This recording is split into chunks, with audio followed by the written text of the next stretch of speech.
Hello, everyone. Welcome back to my course, Worldview Studies. So let me share my PT again, and let me make a review, a very brief review uh, of what we have covered last time. So I have explained some strong and weak points of existentialism. First of all, the strong point of existentialism is that it emphasizes human dignity and value. That is quite good, I think. And the second strong point is that it acknowledges man's ability to make a choice independently. That's also very good.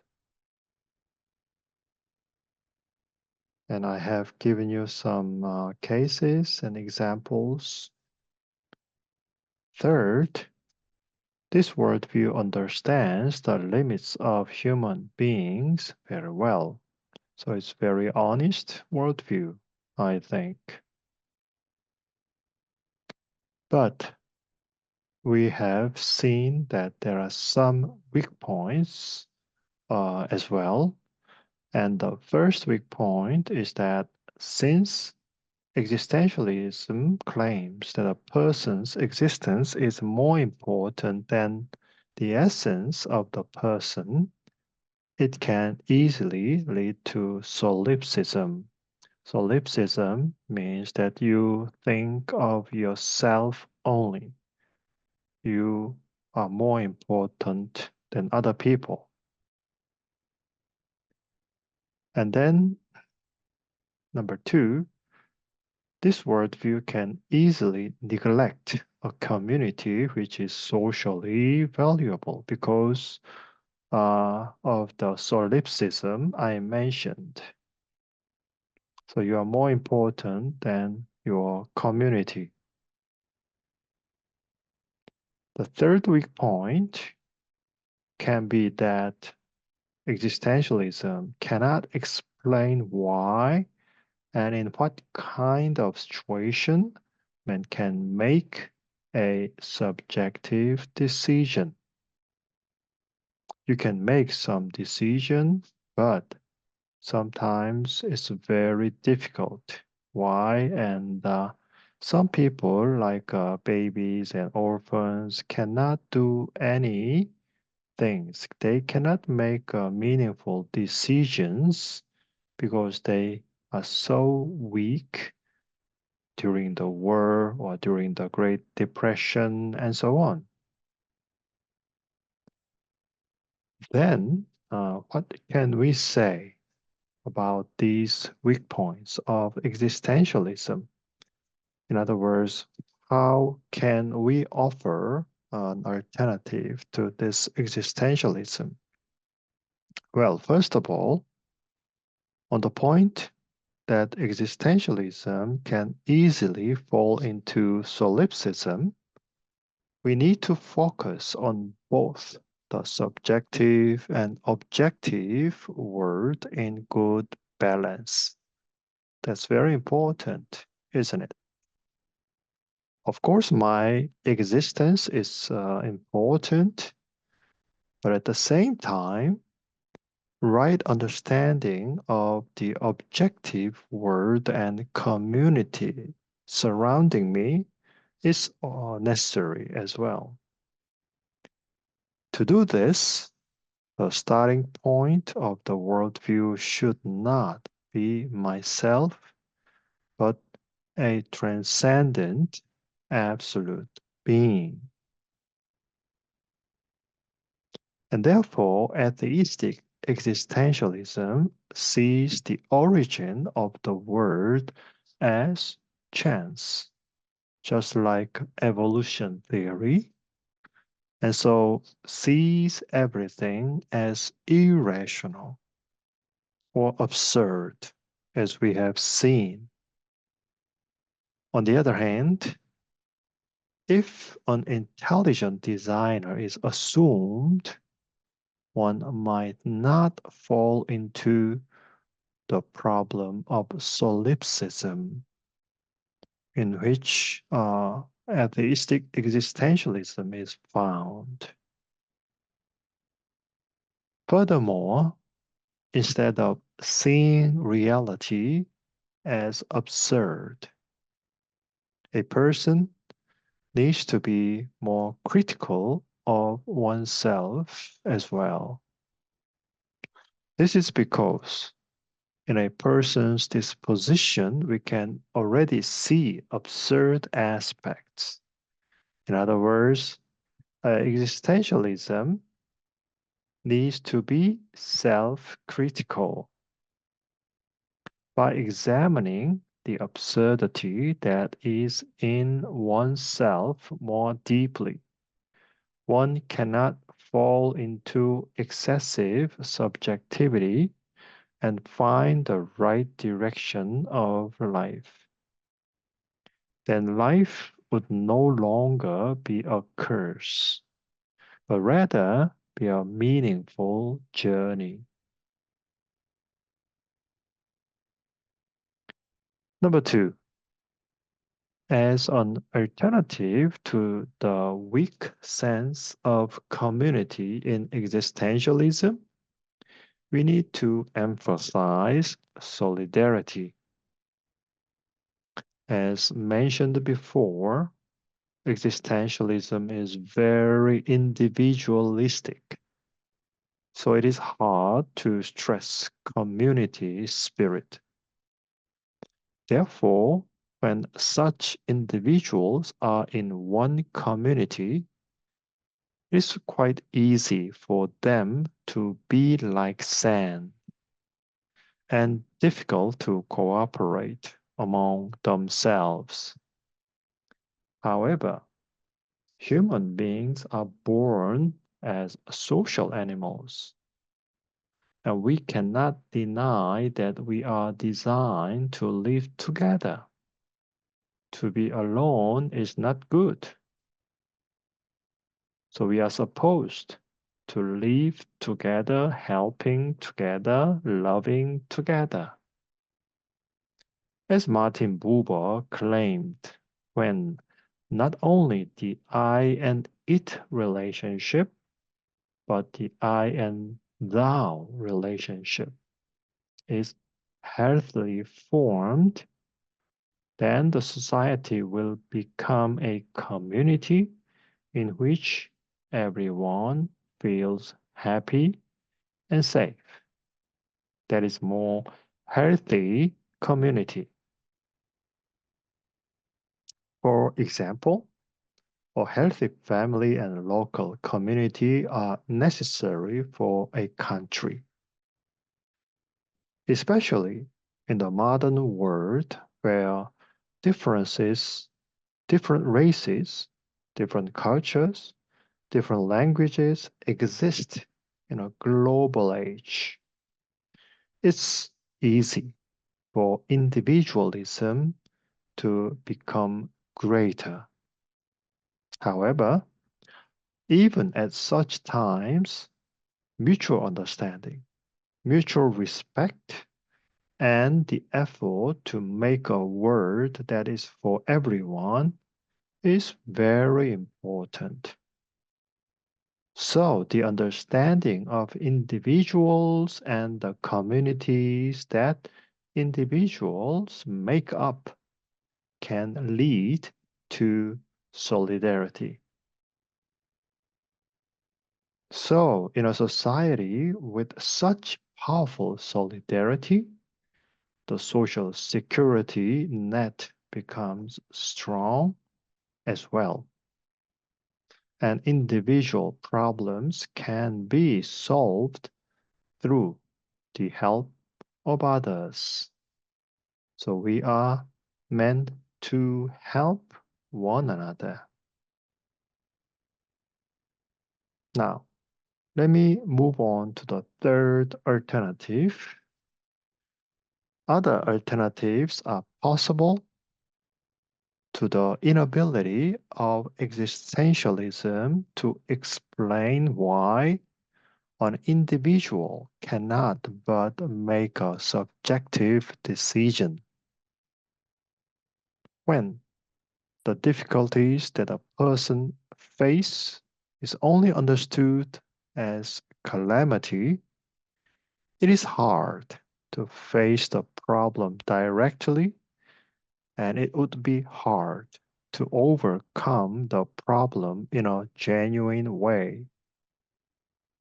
So we can see that difficult situations happen regardless of the person's intent. However, instead of just looking at the problem negatively, there are some cases in which, with the help of the community, they overcome the problem. For instance, there are people who are born with serious disabilities or handicaps that did not give up but try their best, and with the help of the people around them, they perform great works and accomplishments. Maybe you remember I have mentioned Joseph Band Orchestra in the Netherlands and also the community of Bethel in Bielefeld, Germany. Therefore, atheistic existentialists, this word can be very absurd place, very irrational. This is because the basis of their worldview is atheistic. So it is quite natural. For theistic existentialists, however, they can have the ultimate I and thou relationship and can overcome the seemingly absurd world to achieve a greater affirmation. What Kierkegaard regarded as the leap of faith becomes possible. So when the relationship with the absolute being is correctly established, one can find the meaning and value of life in the personal relationship with Him. Even the death of my mother of Albert Camus does not end in despair, but can be overcome with the hope.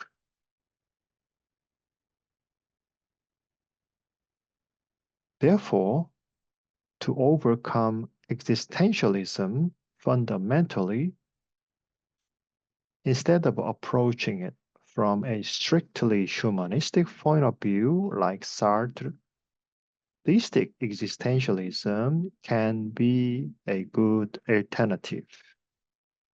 However, this theistic existentialism is excessively subject-centered as well. So if this worldview can accept both the historical facts and the objective world and have a balanced perspective between the two, this worldview would be much healthier. James Sire, I mentioned as an American author, points at two issues of theistic existentialism. First, for them miracles are not possible, and the historical value of the Bible is not trustworthy in this perspective. For example, theologian Rudolf Bultmann directly accepted the theory of a closed universe from naturalism. So he argued so.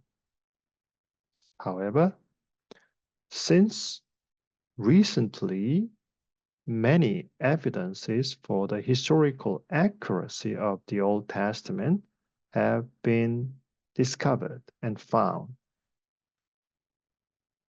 so that trust has been regained. But existential theologians either ignore or look down in these findings.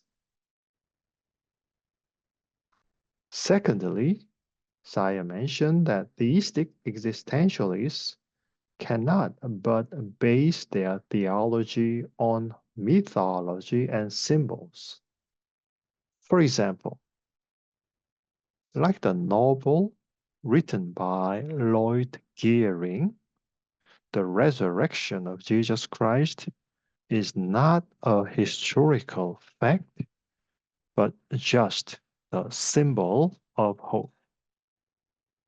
However, if there were no resurrection, the actions of the disciples claiming the resurrection, despite the severe persecutions and even death, can hardly be explained and understood.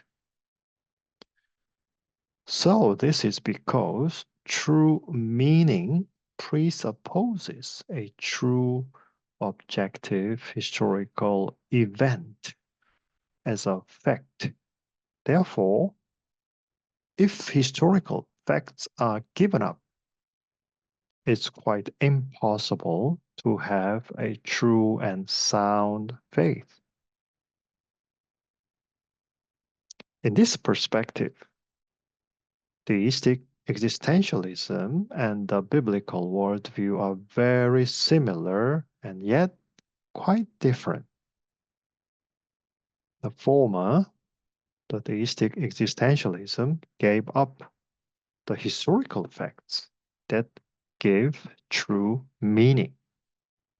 But the latter, the biblical perspective, keeps them, adheres to them. So if the historical and objective facts of the Bible are given up, the meaning that entails are also abandoned. Then theistic existentialism also winds up in nihilism, and we need to find a new exit. Therefore, existentialism is further developed into postmodernism. Existentialism is very unique in the sense that it has its root in the convergence of two different worldviews, atheistic and theistic existentialism. That's quite unique in comparison with other worldviews. And the former, atheistic existentialism, is based on naturalism and try to overcome nihilism because we cannot live with this worldview. The latter, however, the theistic existentialism, is based on biblical theism and try to overcome that traditionalism. However, both had subject-oriented tendencies and try to separate philosophy from objectivity. And this existentialism did not end here, but moved on to postmodernism. And we will talk about the postmodernism later. And these are the references that I have consulted. So you can take a look at that if you want. Again, if you have any questions, you can contact to this email, and you can also consult this website.